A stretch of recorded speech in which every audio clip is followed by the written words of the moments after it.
Hej och välkomna till ett nytt avsnitt av VP-podden. Det är som vanligt jag, Johan Kato och Tobbe Christiansen som ska snacka med er. Passa på här nu innan vi drar igång med att tipsa att besöka Monsters olika plattformar. Jag tror att det är någon kampanj någonstans på G just nu.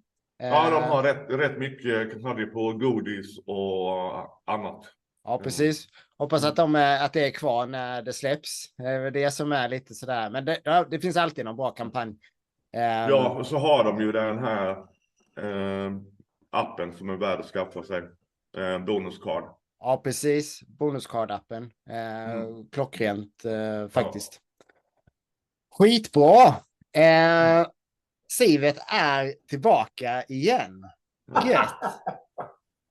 Härligt. Ja, men det har varit riktigt roliga samtal de senaste gångerna. Så vi sa det att då vi fortsätter. Förra avsnittet hann vi inte komma in så jäkla mycket på det vi skulle prata om. Så att vi tänkte att nu får vi väl se till att ta oss in på lite mer träning den här gången. Men vi avslutade det samtalet med att du skulle prata med någonting om dragvikter på din vagn. Oj. För det lämnade du en liten cliffhanger. Så att jag tänkte att vi kanske... Har du den listan? Ja, nu får han leta. Nu kommer dokumentationen. Fan, vad är den då? Eller bevismaterialet liksom. Ja, men precis. Ja, men det är ju ändå... Det här tycker jag är superintressant faktiskt. Att man kan se... Ja. För att då kan man ändå göra någon typ av koppling mellan den träningen man har gjort och prestationen på banan liksom. Men det var lite som att fast sig i mitt minne och sådär meningslöst. Jag vet då när man tränade med Kevin så hade vi kört start-stopp eller något med skilla. Det här var ju precis i början med dem. Och då var det liksom ja men det låg omkring 16-17 kilos dragvikt liksom då. Och då hade ju Kevin, det var ju inte Falsterbanan utan det var ju den som gamla han hade. Ja, den som var innan där ja. Och där var ju 16 kilo. Jag tror det var 904 kilo eller någonting. Ja. Ja, men det är rätt. Alltså det är rätt bra att kunna ha någon koppling till vad det innebär. För det har jag under hela min träning. Har man ju tränat i blindo så. När det gäller just den biten. Så det tycker jag har ju 3 vågar tror jag här i lokalen. Och det är inte ofta man använder dem. Nej, det är lite ren slarv liksom. Ja. Jag hittar det så jag får trycka upp den nya. Ja, okej. Jajamensan. Det är ju fix. Ja, men på tal om nybörjarträning, Tobbe, du har ju en liten ny odåga. Har du kommit igång lite grann med träningen? Jajamän, jag faktiskt gick en DV här nu precis innan. Ja. Han var lite sådär i början, men det var nog mest ut i snön. Han gillar inte det här jävla slaskigt. Men sen så tuffade han på och jag filmade ett litet klipp.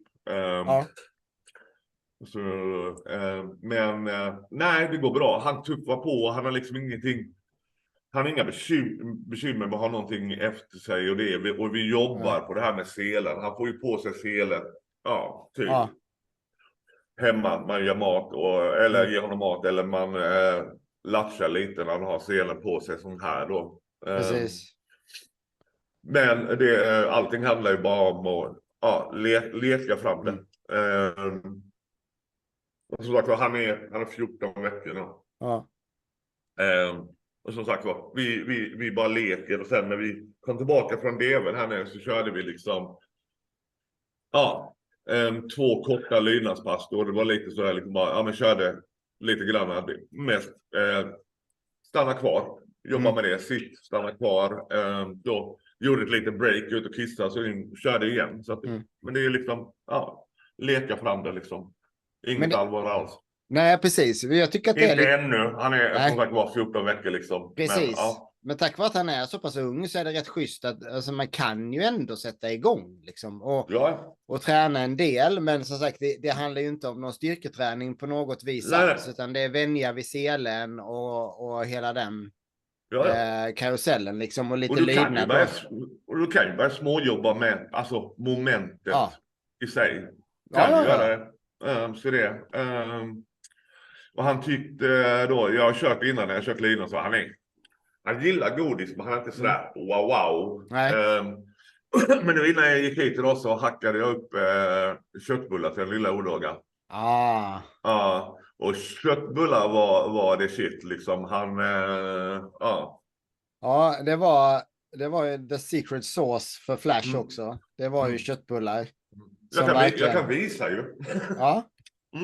Därför det ska man tänka på också, att det finns lite skillnad i vad det är för typ av vad belöning man har. Liksom, jobbar man då med godis som både jag och Tobbe gör mycket, så gäller det ju att hitta något som passar. Liksom. Jajamän. Jag ser här. För de då som tittar kan nu se i Tobbes skärm där lite vad han gör med hans och då 14 veckor sedan sagt det. Man kan ju börja lite smått med momenten helt enkelt.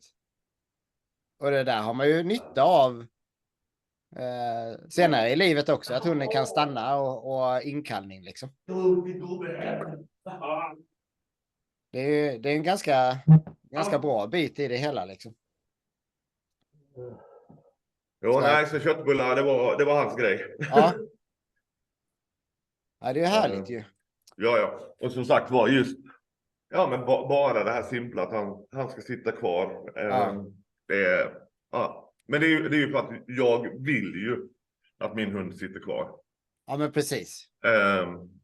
Så att nu sitter han som ett litet ljus i elementet liksom. Ja, men det är klockrent ju. Ja, men det är schysst att börja i den åldern. Ja, precis. Ja. Har du hittat din lista? Ja, jag har det framför mig. Jajamän. Häftigt. Nu kommer det för siffernördarna här. Och vad vill ni veta? Nej, men du hade ju... Dragvikt på 1000 kilo och 2000 kilo. 12 kilos dragvikt. På 1000? Det är ju helt sjukt. Det är riktigt jävla bra. På 1500 är det 18. På 2000, nu får man ta det här lite med en nypa salt. Ja. På ungefär 18. På 2000, 25 kilos dragvikt. Och då drog Asker, när han drog sitt 2,5 eller vad fan det var nere i Vallberga, då hade han 43 kilos dragvikt här för mig. Ja, 40 ganska precis. Ja. Jag har faktiskt inte kommit så högt upp och mätt, men jag har kommit upp till 2,5. Och där är det 32. Ja. Så att räknar man på ett ungefär hur det är, då bör det nog ligga på 3000. Det bör det ligga på runt 40 kilos dragvikt. Om man tittar rent drastiskt på siffrorna lite så här. Men jag har faktiskt inte kommit så högt upp. Det är helt sjukt. Och då så... Men då är förutsättningarna väldigt, väldigt bra. Ja, jo. Min bana var jättehård. Det var kallt så att den var stenhård. Den rullade hjulen och sen så hade jag fixat hjullager och allting så att den rullade på bra. Så förutsättningarna var ju väldigt, väldigt bra. Optimala liksom. Men som sagt, sen hjullagren, de rullar ju också sämre när det blir kallare då. Ja, precis. Så det går lite på ett ut där också. Liksom. Banan kanske blir mjukare, men hjullagren blir bättre, rullar bättre. Så att jag tror det går på ett ut där då. Men det är, det går hela tiden att förbättra. Förbättra. Nej, men det skrämmande här lite är ju då att hundar som din Cobra och kanske då Winnie då på sin peak liksom. Jag menar, det är ju uppåt, det är väl förmodligen uppåt 60, 70, 80 kilos dragvikt. Alltså vagn är vagn och tävling är tävling. Ja, precis. Vad man klarar. Jag kan säga så här, kan man dra upp på de tyngre hundarna, om man säger Cobra, man kan dra 55-60 kilos dragvikt på en tävling, då skulle jag vara jättenöjd. Nu drar han det på träning, men det är inte samma sak. Det är andra förhållanden, och när jag tränar då är förhållandena perfekta. När man går på tävling så blir det lite gupp och lite sånt där. Ja. Och sen just omgivningen runt omkring. Och Och det är nerver, jag säger det, även fast man har hållit på så många år. Så är det lite nervigt så här. Men jag tävlar i stort sett egentligen bara mot mig själv. Och jag har jättestora krav på mig själv för att jag vill liksom... Jag har sagt att jag ska kriga om världsrekord. Eller det går inte att kriga. Man tittar på och jämför med olika organisationer i USA då. Deras rekord räknas ju bara på deras championships. Alltså när de har det. Okej, ja, men det är som i styrkelyft. Så man kan bara slå rekord på mästerskap liksom. Ja, och det är olika organisationer. Så man kan bara liksom jämföra lite vad man har dragit. Men nu har ju faktiskt många har gått över till räls. Och tittar man då så säger de att det är incline, men alltså det framgår inte hur mycket. Nej. Det är ingen som kan komma fram till om man frågar. Jag har skickat också fråga vad är det? Men tittar man på vagnen så det är inte mycket incline på vagnen. Nej, du ser aldrig en vagn utomlands som rullar bakåt.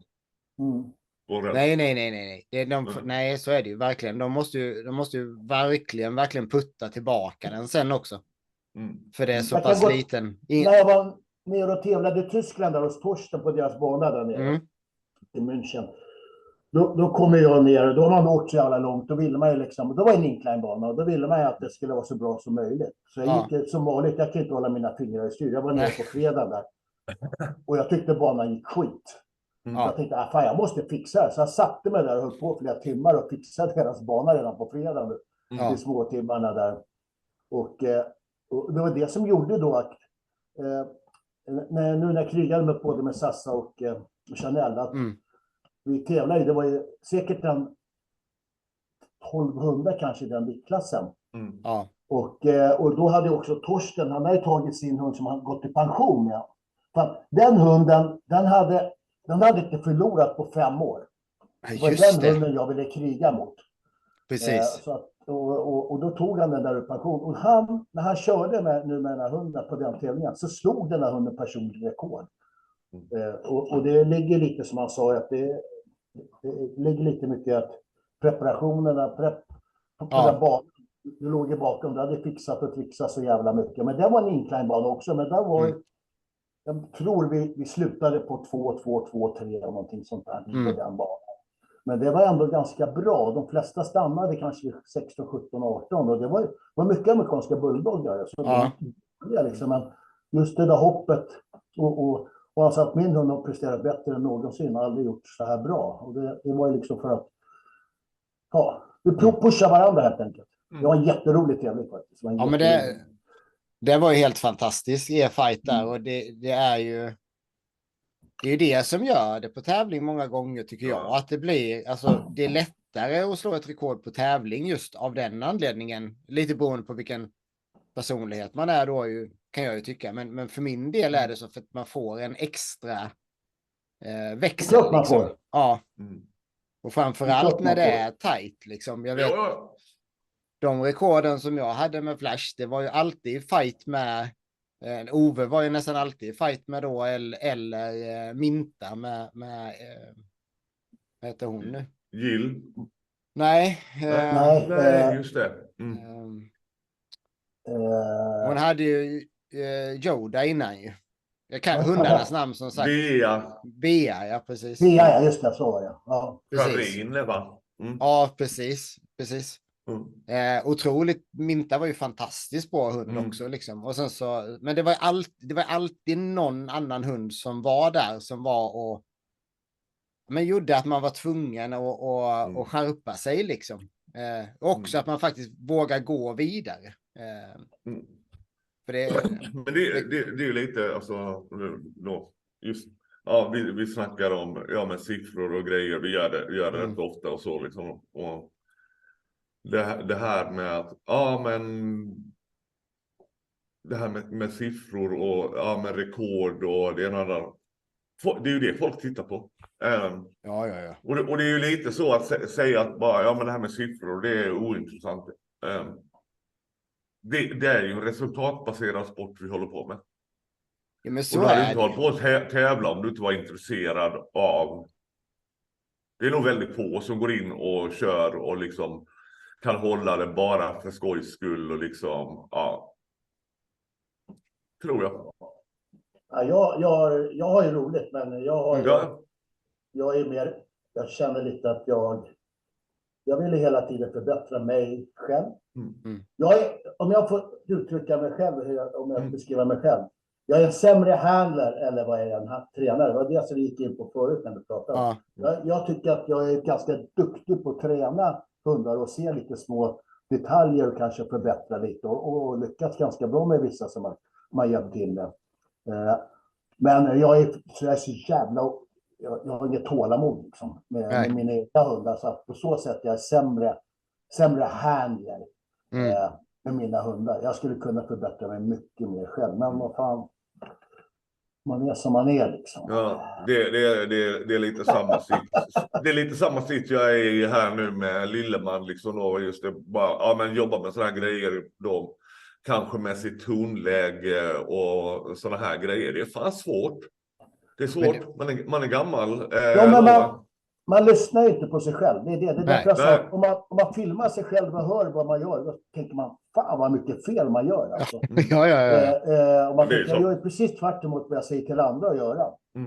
Och det är så man lär sig liksom, av sina misstag. Sen är det mycket som går på rutin och man har lite erfarenhet som vi alla tre har. Då, att man, liksom, man kan försöka läsa hunden lite. Och det jag tror är erfarenheten spelar in, det är att kunna läsa sin egen hund om den har en bra eller en dålig dag. Och kunna pusha hunden lite extra. Ibland känner man så här, fan, jag tror nästan att jag kan kliva ett steg lite till utan att sabba hunden. För att personligen tror jag att det är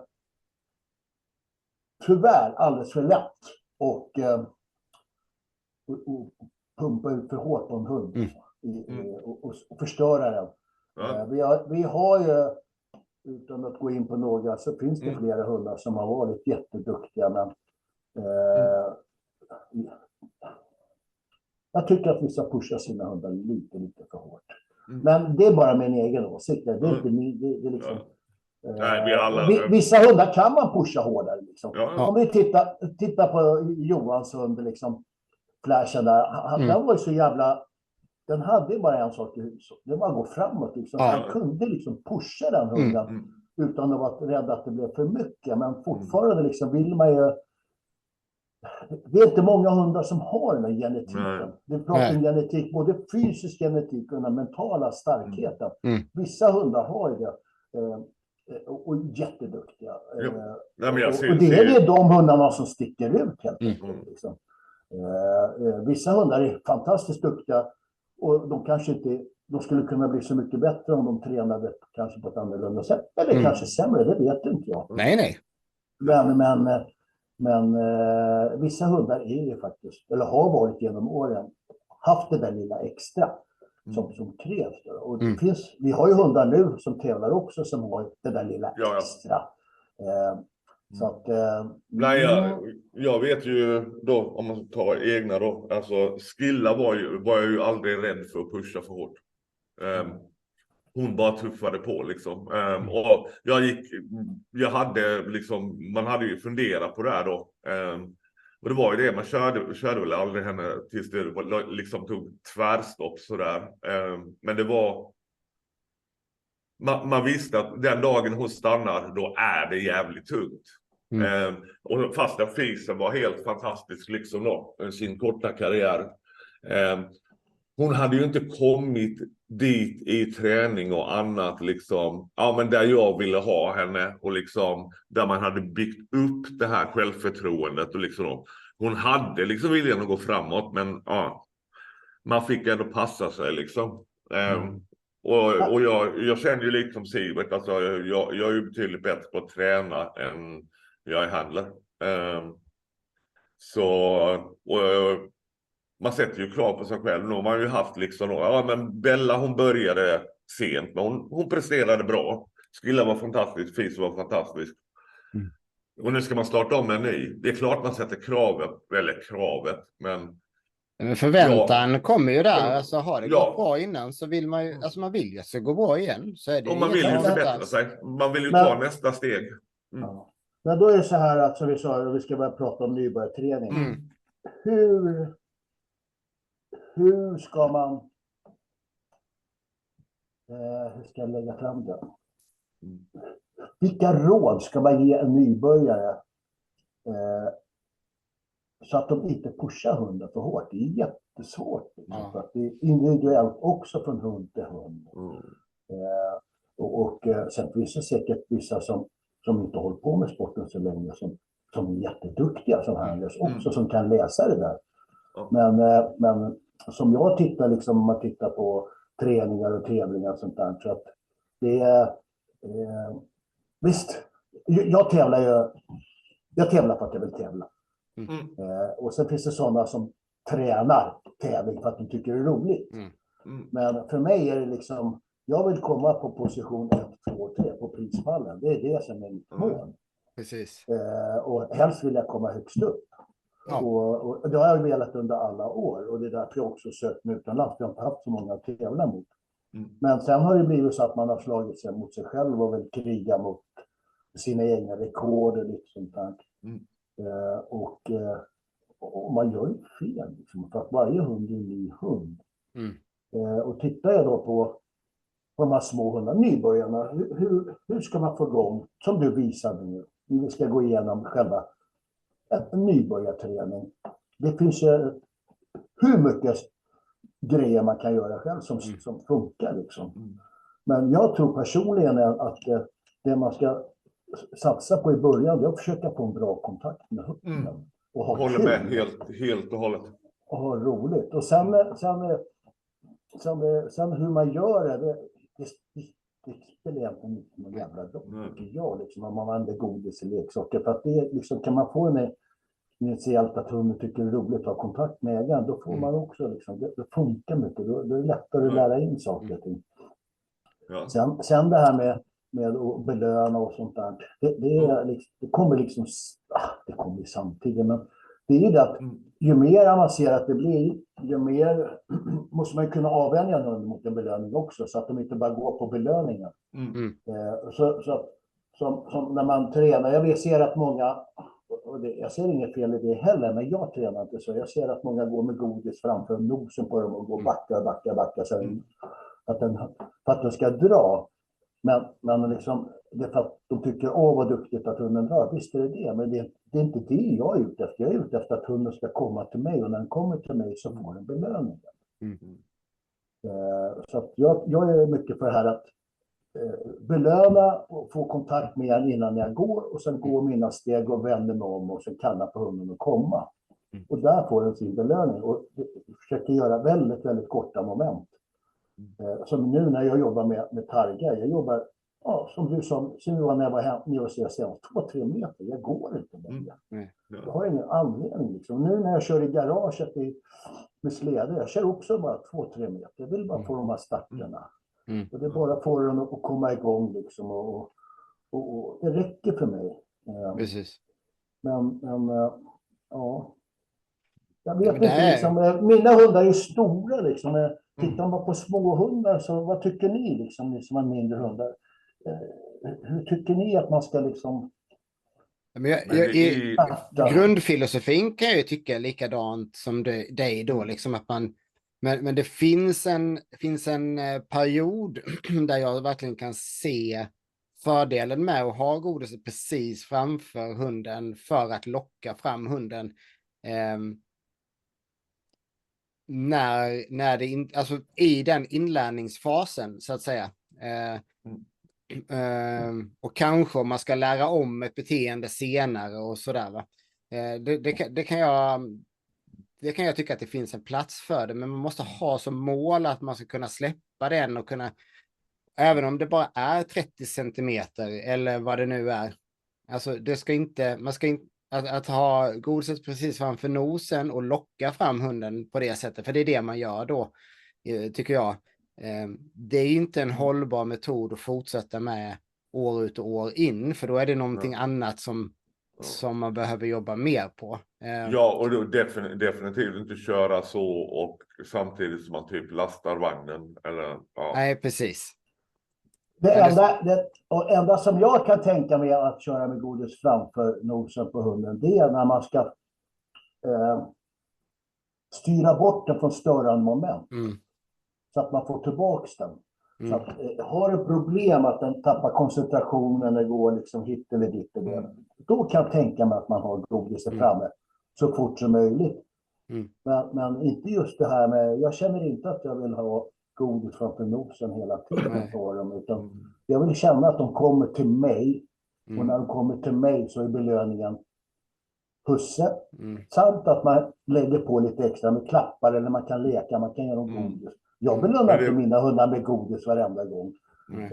För att jag vill inte att de ska veta när de får det, men jag kan ha helt fel. Liksom. Det är som du sa, inlärning är inlärning. Va? Då kan man bomba mycket som helst. Men när de väl har lärt sig det lilla momentet, då vill jag vill kunna ställa krav på mina hundar att de gör det de ska göra och sen belöna när de har gjort det momentet.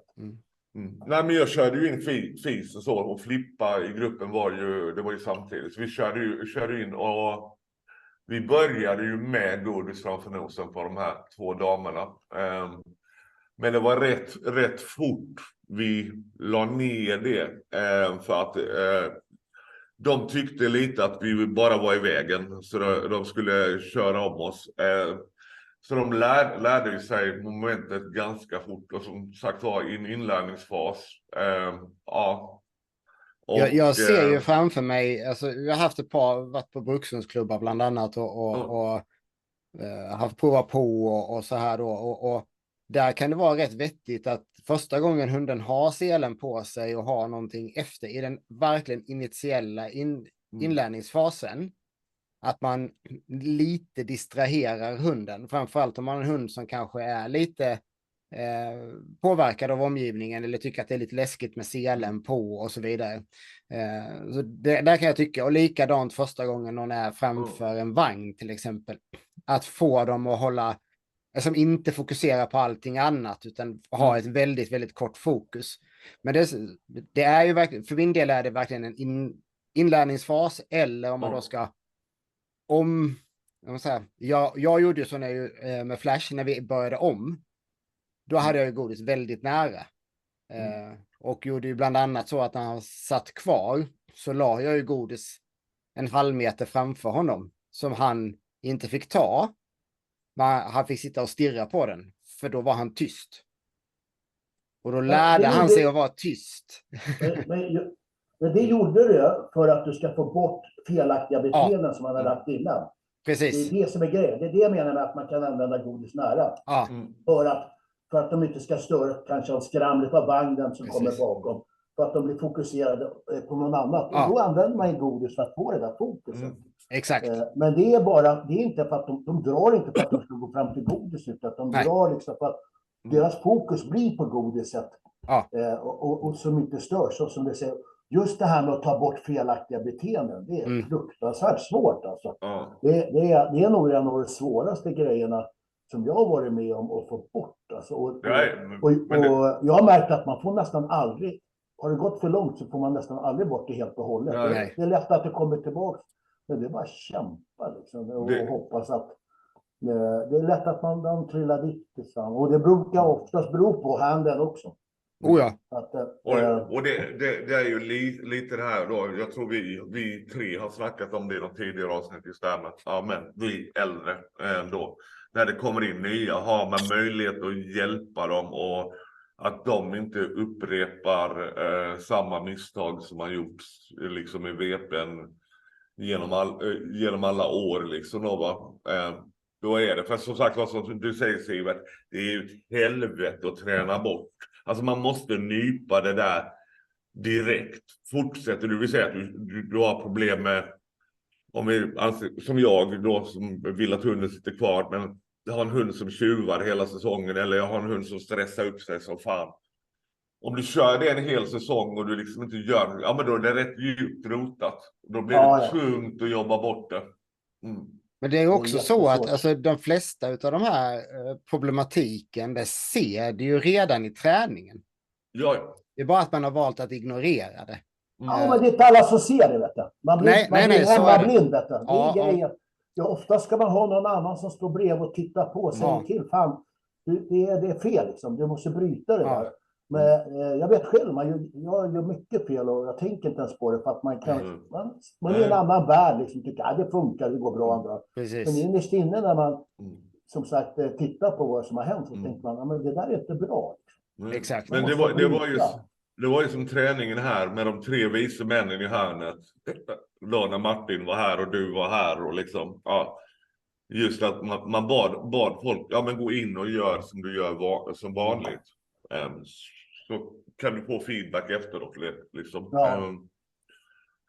Nej, det är därför det är extra viktigt att träna tillsammans med andra också. Och lite, det svåraste kan jag nog tycka när man är ny, det är att vara så pass ödmjuk att man tar till sig vad alla säger och inte, alltså, utan att slå ifrån sig. Men att samtidigt i det vara kritisk till det man hör. Alltså, för att det svåra är, ofta så tar man till sig väldigt, väldigt, väldigt mycket. Och så är man totalt okritisk för man ser att det är någon som är duktig på banan till exempel. Men, så vi har pratat om här, det kanske är en duktig handler som inte i själva verket är lika duktig på att träna, utan de råkar ha en hund som i mitt fall Flash, där jag kunde pusha hårt för att jag kunde bara börja om sen igen 2 dagar senare och träna, och då tyckte han det var lika kul fortfarande liksom. Men om du råkar ha en hund som inte har den mentaliteten och du kör på likadant som jag gjorde, då hade man ju kunnat ta sönder hunden liksom. Eller i alla fall få den att tycka att det här är skittråkigt. Och det är ju det som faktiskt gör en jävligt ledsen ibland, rent krasst, när man ser hundar då som, ja men trots en massa problem eller whatever liksom då, gör jävligt bra resultat. Men man ser liksom ändå att det här beteendet blir värre och värre. Och man liksom tänker bara, fan vad den här hunden, om man hade liksom jobbat med det här problemet, jäklar vad den hunden hade presterat liksom. Och mycket av det här ligger ju i när man började träna, tror jag. Vilken inställning och vilken hjälp man fick precis i början. Grejen är, som jag har märkt också nu när jag varit nere hos dig Tobbe, jag tränar i Uppsala och i andra, när det är stora grupper. Många vill väl och berätta att gör så här, gör så här, gör så här. Men det blir liksom för mycket när det kommer olika alternativ från olika personer för en nybörjare. Som du säger, hur ska den kunna ta sig till när det är oliktänkande saker? Alla grejer kanske är rätt, men det funkar liksom inte allt tillsammans, utan man måste ta lite tag. Och det jag har märkt också, det som på många nybörjare, att de vill ju ha hjälp och lyssna på många. Och tyvärr är det så att ibland får de fel råd. Enligt min personliga åsikt.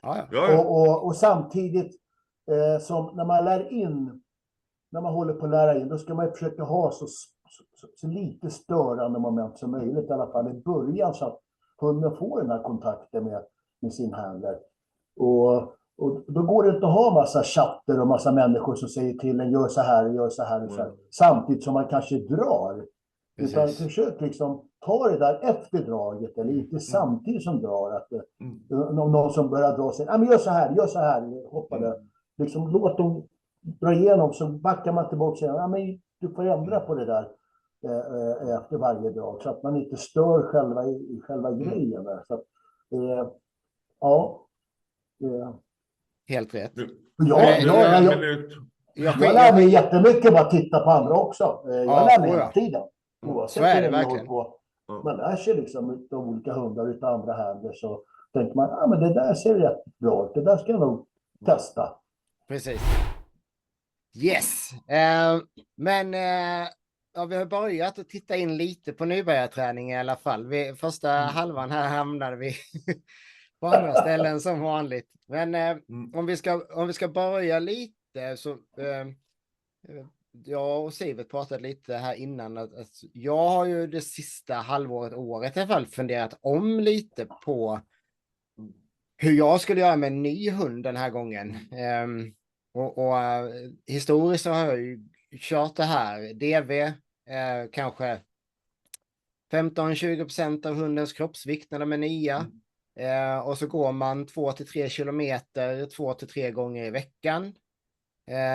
Och 1 eller 2 gånger då så stannar man halvvägs och så byter man lite kedjor med varandra och så kör man lite start och stopp som en introduktion till det liksom. Och jag kan ju tycka att det är fortfarande ganska bra start liksom, beroende lite på storlek på hund självklart då, men för nästan alla hundar de första 3-4 veckorna. Men sen är det ja. Det är för att jag, som sagt, det ska vara bekvämligt. De ska lära sig att sele på och dra. Och gör man det med lätt kedja, som det säger i början, så att det inte blir något allt för mycket stort moment. Då det är ändå roligt för hunden. Och sen som du säger, stanna efter en stund, så kör man lite start och stopp. Och sen fortsätter. Så att liksom vänja in hunden vid just det här momentet. Det är jättebra liksom. Men som sagt, det är viktigt att man inte blåser på för mycket liksom i början. Och kör för tungt. För många, man märker hur mycket kör du. Och det är ju så, det är så det funkar. Alla vill veta hur mycket man kör. Den där hunden, den drar så mycket på banan och det vill jag köra lika mycket på grus och sånt där. Men jag tycker det är viktigt att man tittar lite på hur hunden beter sig och att det fortfarande, man måste skynda långsamt. Men som sagt, dragbit är en bra form att lära hunden att bli bekväm med scenen utan att det blir allt för stor belastning. Precis. Fick mig att tänka på all flack jag fick för det var någon gång, alltså, man ser ofta när folk ställer frågan men hur man ska börja och vilka vikter och sådär. Då kommer det här, med 10% av hundens kroppsvikt. Och jag kände liksom då lite att, lite myt, whatever. Det är lite den enkla utvägen ofta. Att folk bara slänger ur sig, med 10% av hundens kroppsvikt. Och sen har man gjort sitt för att hjälpa den här nya liksom. Så att, sen är ju 10% alltså jäkligt lämplig på många hundar. Som sagt var just det att, men vänja in som ni snackar om här nu precis. Och sådär. Men det här med 10%. Jag tycker inte det är ingen universallösning på alla problem. Som nybörjare som du sa Johan, kanske första veckorna då tycker inte man ska gå ut och dra flera kilometer med ny hund. Nej. Då gör man så att man kan köra några 100 meter och sen stannar man och så kör vi lite start och stopp. Så kör man några 100 meter till och sen lite start och stopp. Det räcker gott och väl i början så att det blir liksom bekvämt. Man märker att hunden inte bryr sig någonting om att ha selen bakom sig. För det är fortfarande lite skrammel eller lite obekvämt. Få hunden att den blir lite på självförtroende och sånt. Jag gick ju 650 meter nu med Lilleman. Och det är ju bara som sagt vänja sig vid selen. Ha kul tillsammans. Nu var han ju lite anti för det här jävla skitvädret liksom. Men då får man ju liksom bara, men då får du jobba hårdare. Och göra det roligt och att han vill gå med dig och vara med dig och liksom, Det finns en stor svårighet här. Jag menar, jag har haft flera grupper genom åren där det har varit allt från hundar runt 5-6 månader som aldrig har gjort någon typ av träning överhuvudtaget, upp till 3-4-åriga hundar som kommer i fruktansvärt bra fysisk form. Som har kört jättemycket backträning i samtag och så vidare innan liksom, till exempel. Varit ute jättemycket i skog och mark som har tränat jättemycket lydnad. Och det går liksom inte, alltså, de är ju nybörjare i sporten båda två. Men en 6 månaders valp, det måste vi hålla ner belastningen ganska kraftigt. Men när du har en superfit staffhane på 5 år som liksom har tränat hela sitt liv med jättemycket energi och vilja. Alltså vi kan inte introducera båda två för sporten på samma sätt, men utvecklingskurvan ser ju helt olika ut liksom. Framförallt den stora skillnaden är ju den kontakten ägaren har med sin hund, skulle jag vilja påstå. Och det är lite det jag känner nu. Jag har ju inte, alltså som sagt var, Issy, min dobbe som jag började veta med. Han var ju 11 månader när vi kom in liksom då. Och jag hade ju haft honom sedan han var liten. Men Bella, Skilla och Fisen, alla var ju omplaceringar. Fisen kom ju när hon var väldigt ung. Hon var ju 6 månader när hon kom. Men man missade ju hela den tiden som jag har fått nu då med han så här liksom. Det gör så mycket, tror jag, i slutändan liksom. Om man lägger tid på kontakten och det här och lite lydnad och grejer. Du får så mycket gratis och det är ju det man ser också som de här exemplen du tog, Johan, nu precis. Ofta är det ju så att kommer det in en hund som har, jag vill säga, jäkligt bra lydnad och jäkligt bra kontakt med sin ägare. Och verkligen vill vara med sin ägare. Ja, men då liksom oftast lära in VP:n är ju en baggis. Och de förstår ju också oftast hur mycket tid det som krävs för att liksom, lära in saker och just att man måste jobba med grunder och sådär. Så att ja, det är intressant. Jag tänker förlåt. Nej, men kör du. Nej, men som säger, grunderna är viktiga. Att de har en bra stabil grund att stå på när man kör. För att sen när man börjar träna tyngre, då vill man ju lära hunden att om man säger att man ska köra styrketräning eller vad som helst. Så finns det också olika alternativ att göra det lite beroende. Men styrketräning är ju så att egentligen ska man trycka ut så mycket som möjligt för att man ska få en muskelutveckling. Men en människa känner det som på sig själv. En hund ser man inte det. Man vill inte pusha den för hårt. Det är jättesvårt liksom att styra liksom hur mycket man belastar en hund. Och det är därför som när jag har kört och jag har en viss vikt, men jag försöker styra min belastning med att köra olika hastigheter. Och drar man då sakta med en hund, det är jättejobbigt för en hund att dra sakta, men den lär sig samtidigt att dra sakta och få ett rörelsemönster som går saktare. Sen att man, och sen liksom, jag vill liksom att de ska kunna dra i olika hastigheter. Och det tycker jag funkar på mina hundar rätt bra. Så att den lär sig liksom att gå sakta och fort. Och så om jag skulle gå ut och köra dragway, om jag skulle göra det med mina hundar, då skulle jag också köra som du säger, gå lite lugnt först. Sen skulle jag försöka variera hastigheten utan att de galopperar. Utan det går lite fortare, lite sakta, så man ändrar tempo hela tiden och sen köra stopp och stopp. Och jobba mycket med just den här kontakten man har med hundarna. Att det är roligt. Och den är nog viktig. Just det här, det är väl ett av de råden man kan ge nya första gången och liksom påminna liksom under just det här att du styr hastigheten. För oftast är det ju inte fysiskt jobbigt för hundarna, eller det är väl aldrig mer eller mindre. För de inte har något problem med selen eller att de tycker det är otäckt att ha något efter sig. Men för de flesta hundar är ju då jag vill säga 10, 15, 20%. Det är ju ofta en jäkla baggis för dem. Och då är det du som styr hastigheten. Alltså jag tycker... Nej, men jag tycker att man just där med hastigheten är väldigt spännande. För det är... det kan man bara gå till sig själv. Alltså de flesta saker, oavsett vad det väger, är lättare att lyfta snabbt. Än vad det är att lyfta en sak långsamt. Det är därför också hundarna man ser som gör slingshots liknande i starten när man tävlar lite. Det är därför de försöker det. För att det är lättare att applicera mycket kraft på en kort tid och få igång momentet.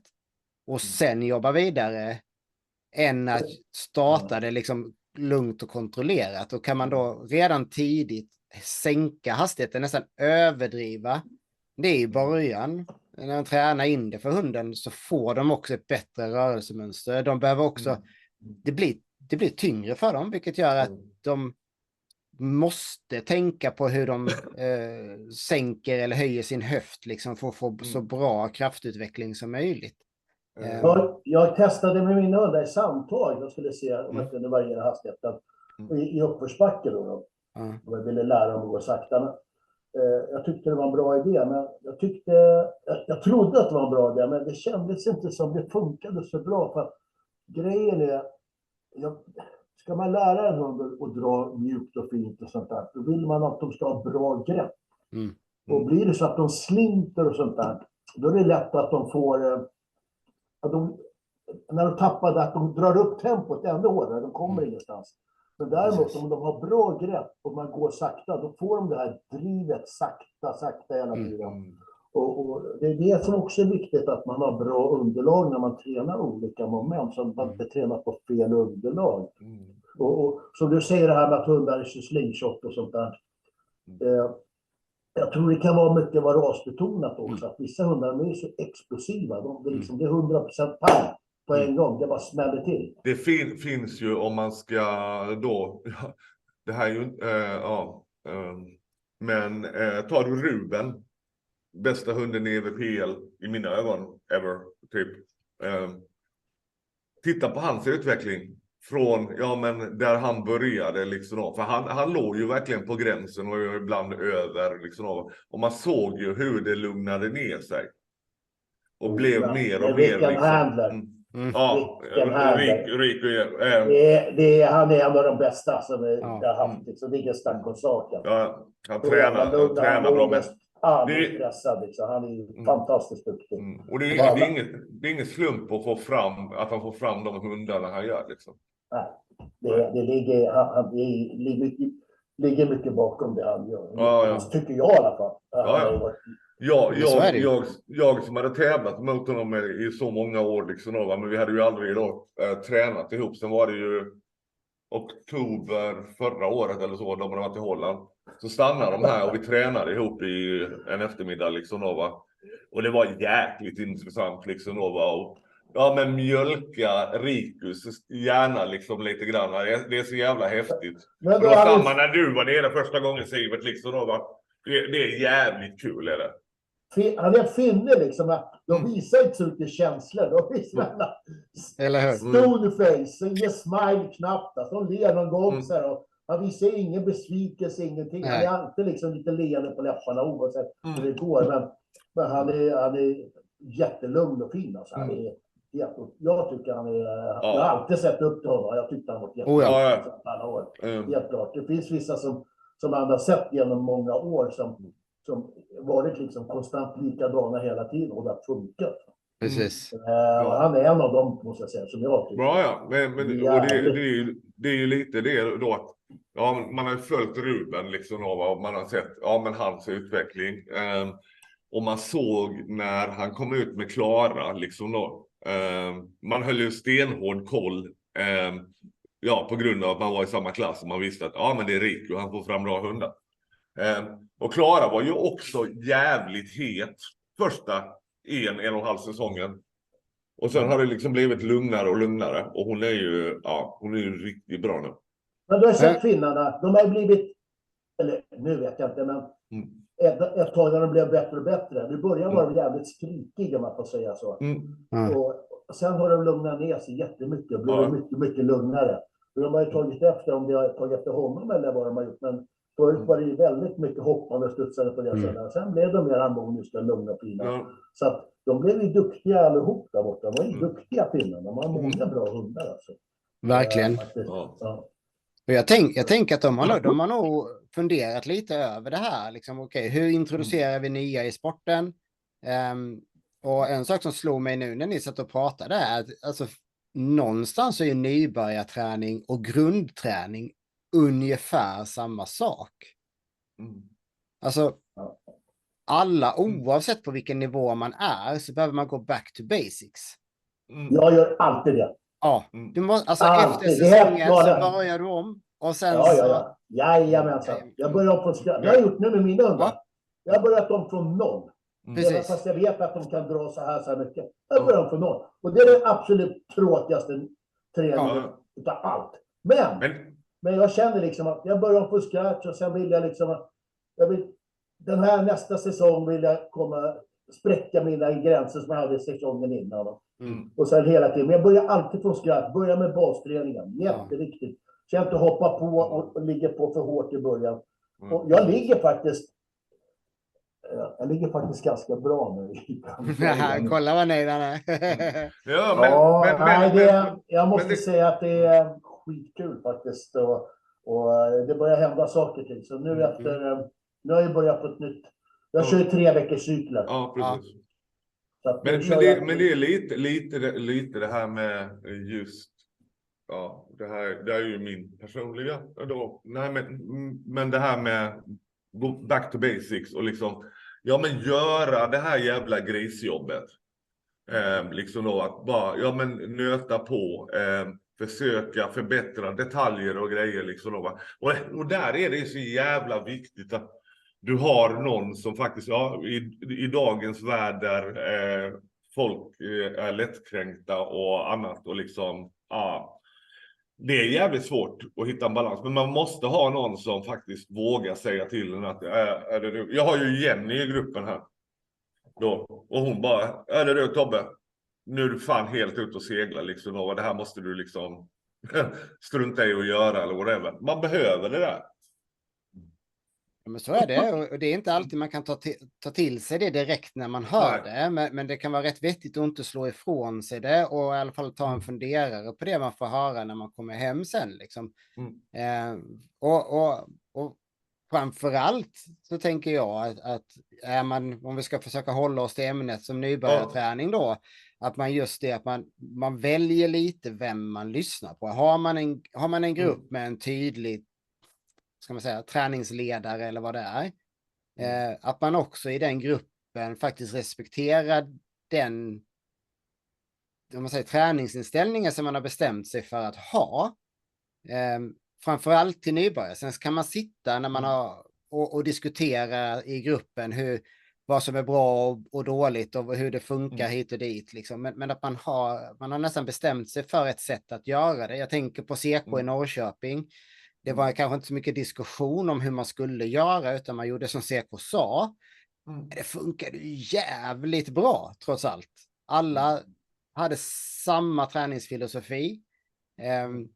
Och alla körde i samma spår med självklart kryddningar från var och en. Men de hade ju också en otroligt bredd i Norrköping liksom. Men han är duktig, va? Han var duktig och han är fortfarande duktig både på det fysiska, han tränar själv. Och sen hade han hundar som var jätteduktiga. Och han var ju jätteengagerad i stort sett. För mig är det Mr. Weightpull i Sverige. Liksom. Det är han som har lagt grunden till all VP här i Sverige. Tycker jag i alla fall. Så är det synd att man slutade, men fortfarande så den kunskapen, man har tittat jättemycket på, men jag såg upp till honom när jag började träna. Och jag, som jag sa, gick och tittade på alla som jag såg som var bra och försökte kolla hur och som försökte hitta något eget. Det var ju lite som vi hade Stanley med på podden där. Och snackade om, ja men de hade ju, varje träning mer eller mindre så slängde de in något lydnadsmoment. Och det fick ju mig att tänka på att då gruppen här, nu är det snart 11 år liksom då, och man var mer noggrann i början med att man kanske slängde in de här lite lydnadspass eller lite sådana med samarbetspass och inte bara tänkte drag. Man behöver inte ha det, se det som en lydnadspass, utan man kan träna på de momenten som enligt EVPL kräver en viss lydnad. Så du tränar fortfarande VP, men för jag kan tänka mig, för jag var allergisk så fort någon sa lydnad. Bara, fuck no, var min första. Det här tänker jag absolut inte göra. För så var det i Lund också, och jag var inte med. Jag åkte från träningen. För jag tänkte inte träna lydnad, för jag spydde på det. Men när Rille var smart nog att lägga in det här som en del i vagnsträningen till exempel. Och det här kan du köra utan vagn också. Du behöver inte ha vagn för att träna momenten liksom. Men då det roliga att du tränar lydnad med din hund. Men du gör det på ett sätt där du har en applikation på det sen på tävling till exempel. Då. Ja, så sitter det basmomenten som man gör. Det är exakt. Och det tycker jag, man som nybörjare passa på att göra det. Även om man nu går, om man känner att man vill gå DV-runder för att det är det enklaste i början. Ja, men börja med att ha hunden sittande se till att hunden inte går upp i varv. Jag hade en hund som inte kunde vara tyst innan vi skulle gå på DV-rundan. Det var inte bara framför vagnen. Det är det jag menade innan. Hade jag tittat på Flash från början så satt han och pep och snackade hela tiden. För han tyckte det var så kul. Och jag tog aldrig tag i det problemet på DV:n. Att faktiskt lugna ner det och se till att han var i rätt sinnesstämning när vi började gå. Liksom.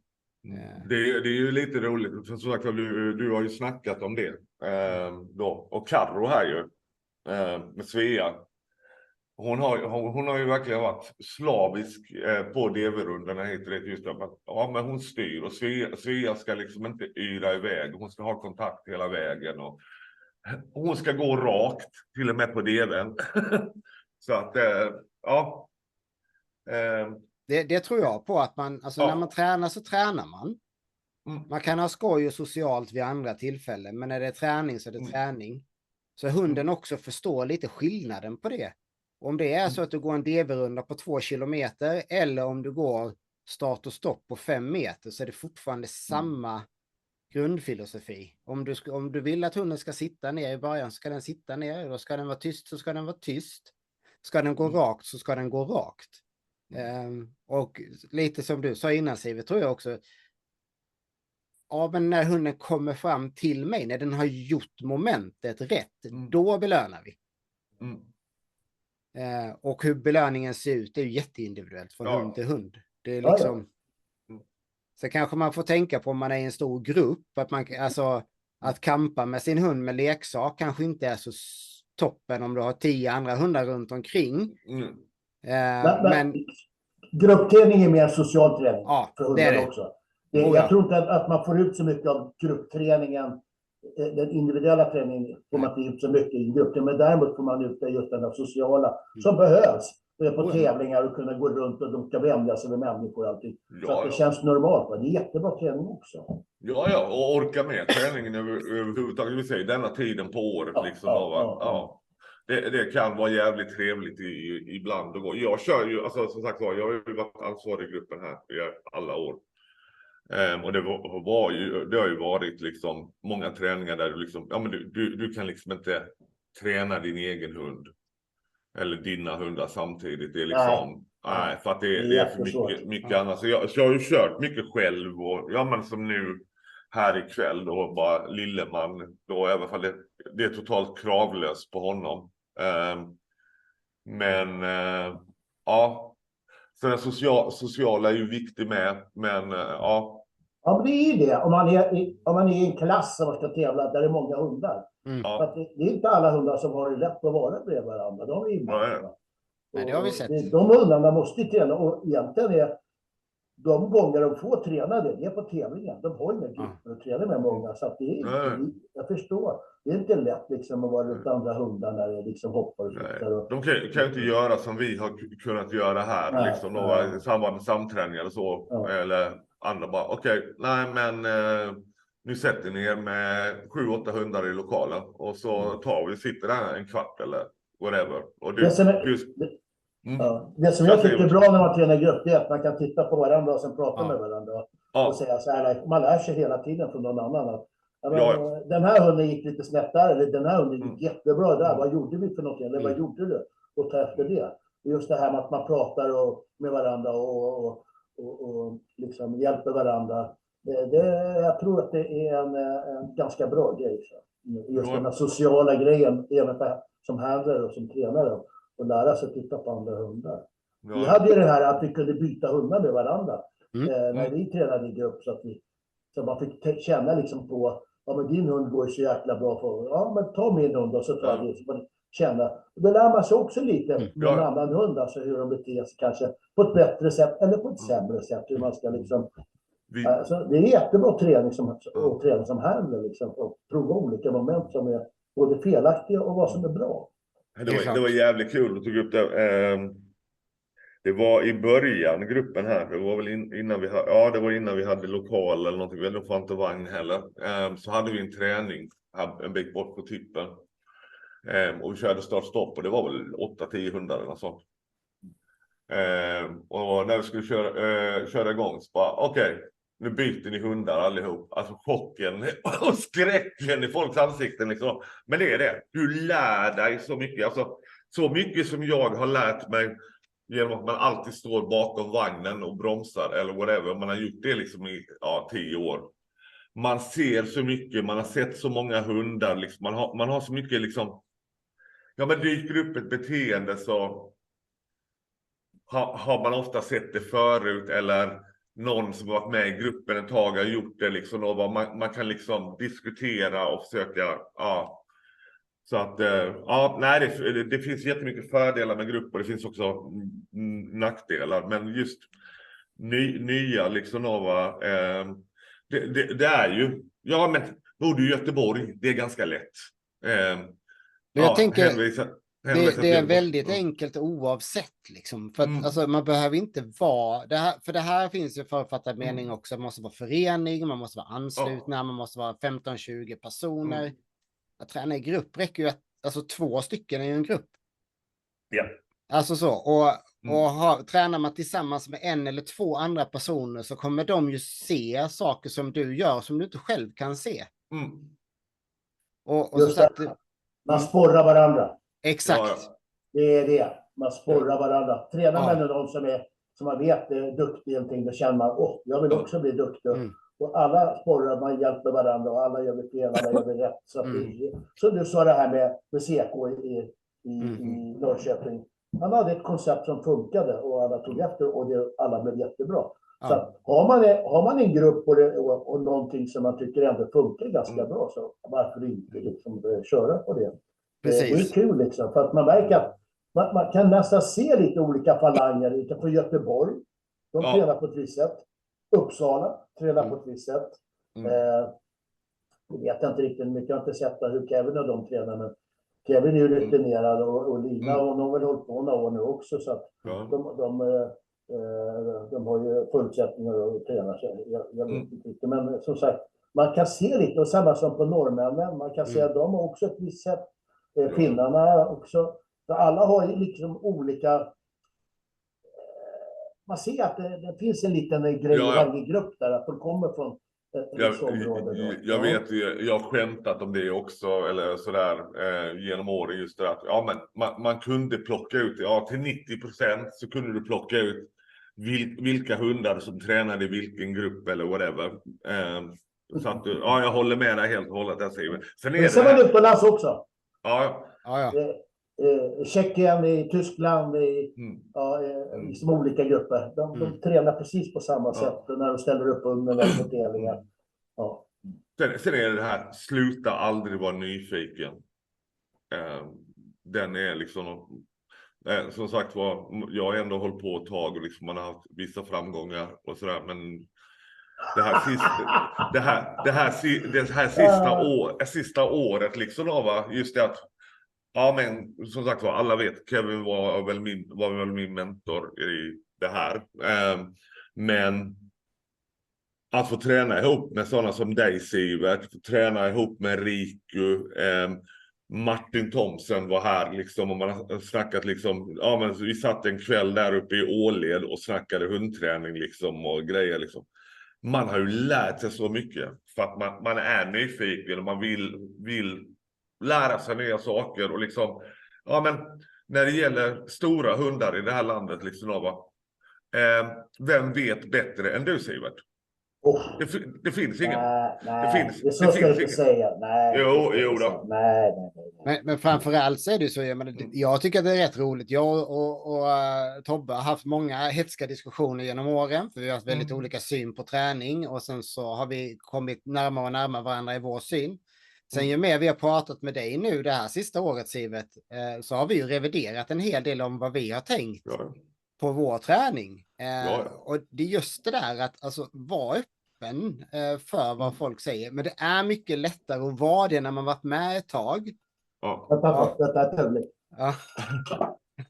Det är mycket lättare när man varit med ett tag och kunna liksom vara kritisk till vad andra säger och så vidare. Och det, så det är en klurig del det där. Det är det. Skitbra. Men jag tänkte, det börjar lida mot sitt slut här. Men Sivert, om du hade haft en splitterny hund, vad är det du... Om man säger, för det man får titta lite längre kanske, men de första 2-3 månaderna, hur hade du lagt upp din träning då? Och då får pratar vi en hund i storleken som du har ungefär. Jag jobbar med kontakt först. Att jag får bra kontakt med den. Ju kortare distanser går från att bara göra inkamning utan sele. Så hade jag börjat. När jag sitter, där hade jag satt på en sele. Och samtidigt också ställt upp hunden. Och jag tar 2-3 steg bara och belönar när den kommer fram. Och sen så går jag ställer upp på nytt. Börjar om från början och kör. Jag skulle kunna köra kanske skulle inte köra så många gånger utan låter den vilas. Kanske kör 5-6 gånger, startar. Och så går jag och leker med hunden. Gör någonting som från annat. Så går jag tillbaka och kör. Så jag kanske kör säg 20 gånger då, i sammanlagt med lite lek emellan och sånt. Sen när jag väl klarar det, då börjar man ju lägga på lite vikt och sånt där. Och göra dem med hemmastadda med selen och någonting bakom. Och de flesta hundar har inte något problem med det. Så att det går ju att lägga på lite. Och då kör jag brukar köra mina 20 meter som de får dra när de väl kan dra. Va? Men just nu i ett skede som jag jobbar med mina, jag jobbar kanske 3-4 meter från mina hundar. Fast jag startar om från scratch liksom. Och jag vill liksom att de ska kunna vara roligt att komma till mig. Jag vill liksom bryta så de inte... Det viktigaste är att de får fokus på dig som händer, att de kommer till dig. Och det är att hunden ska söka din kontakt. Du ska inte ropa på hunden för att du ska få kontakt med dig. Utan hunden ska söka din kontakt. Det tycker jag är jätteviktigt. Att den letar efter det. Och så fort du får kontakt med hunden, att du söker det, då kallar du på hunden. Så du står inte och ropar på hunden innan om den är fokuserad på någon annan. Utan du väntar ut lite med hunden. Och är det så att den inte kommer få någon kontakt, då får du jobba närmare. Då står du för långt ifrån. Och jobba med kontaktövningar. Ja, det är jätteviktigt. Och just det här. Sen kommer det till tekniken. Det är att dra liksom. Men det får liksom, det tränar man. Hunden lär sig hela tiden själv att dra. Och man får jobba på teknik. Och styrketräning. Alltså jag kör styrketräning 1 gång i veckan. Jag kör inte mer. Och du vet Johan, som du, när du kör vanlig styrketräning. Kör man riktig styrketräning. Alltså riktig styrketräning som människa. Då behöver man inte köra mer än 1 gång i veckan. Behöver inte mer. Kroppen behöver vila. Däremot om man kör lättare. Då går det att köra flera gånger än muskel flera gånger i veckan. Men då är det mer underhåll. Det är ingen styrketräning. Så tycker jag i alla fall. En ren styrketräning för muskeltillväxt och det. Då måste man köra tungt. Eller driva ut dem. Och då har jag mina grejer som jag kanske kör. Som jag säger. Jag kör 20 meter. Så de kommer till mig. Som jag med mina hundar. Och så går jag bort 10 meter. Så kommer de till mig 10 meter. Så går jag 5 meter. Så de kör en 20 meters. Vilar några sekunder. Den medan jag går till nästa. 10 meter och 5 meter. Och sen när de gjort det. Då vilar jag. Det är ett sätt för mig. Och på så sätt så får man ut det där lilla extra hela tiden. Och jag kanske kör en 6-7-8 sätt på det. Så för mig är det en styrketräning. Men det är lite beroende på. Man måste ta det lugnt helt enkelt. Så som nybörjare jobba hela tiden med kontakten. Och få dem att tycka det är roligt att komma. Och inte att de springer. Precis. Utan lugnt och fint. Och få dem att starta mjukt och fint. Det kommer att ha jättefördelar av det. Liksom. Och sen samma sak om jag kör med dragweight. Jag skulle nog gå med någon som ni gör. Gå lite lätt. Gå sakta och sen går jag. Öka takten lite. Så går lite fortare. Sen drar jag ner på takten igen. Stannar. Sen kör jag lite stopp. Och så kör jag lite igen. Så att bara få den här. Det är den här kontaktövningen tror jag. Jag tror mycket på det. Att hunden ska få din kontakt. Söka dig. Du ska inte ropa på dem och säga så här. Kom du tussen. Sen när de tittar så kommer de. För att jag tror att många har för bråttom. Precis. Det tror jag också. Jag tror att kontaktövningarna eller kontaktträning överlag är kanske det som oavsett vart i träningen man är det man behöver lägga mer tid på. Att få en hund stark är ganska lätt. Alla de är starka allihop. Det gäller bara att få dem att dra. Precis. Styrketräning, det är inte lätt med hundar. För att när det väl blir tungt, det är inte roligt för hunden. Det vet man. Det är inget roligt att dra. Nej. De har motivationen, sitter mentalt. kan de träna. Men det är inte alla som har det. Vissa hundar har den där grejen att de kliver på ordentligt och då har man ju fördel att kunna köra det. Och det är ett fåtal hundar som har det. Det är inte alla som har liksom. Mina hundar har inte det. Nej. De har inte det att de kan liksom, de kliver på 100%, utan jag måste få dem att jobba. Tittar vi på, ska vi titta på Asker? Där har jag en genetisk mutation. Nej, men han har ju tränat hunden bra, men hunden har ju bra förutsättningar. Det är ingen stark hunden. Alltså. Ja, men verkligen. Det kliver ju på ordentligt och den är ju stark, den hunden. Alltså. Han har ju lyckats få ut mycket av den hunden. Så vi hoppas att det går bra till nästa säsong. Det hoppas vi verkligen. Nu kommer det få se några jävla vilka resultat. Det tror jag verkligen. Ja, vi måste bjuda med Patrik. Men hörni, vi får hålla det där. Shit, nu slocknade allting här hos mig. Kolla. Men vi tackar så hemskt mycket för idag. Tack Steven. Och så kör vi så snart vi kan igen. Ja, helt klart. Ja. Det är skitkul. Jag ska komma in med lite filmer på mina hundar sen. Ja, det blir skitbra. Underbart. Härligt. Tack så hemskt mycket för idag. Ha det bra. Ha det gott. Ha det. Tack. Hej, hej. Hej.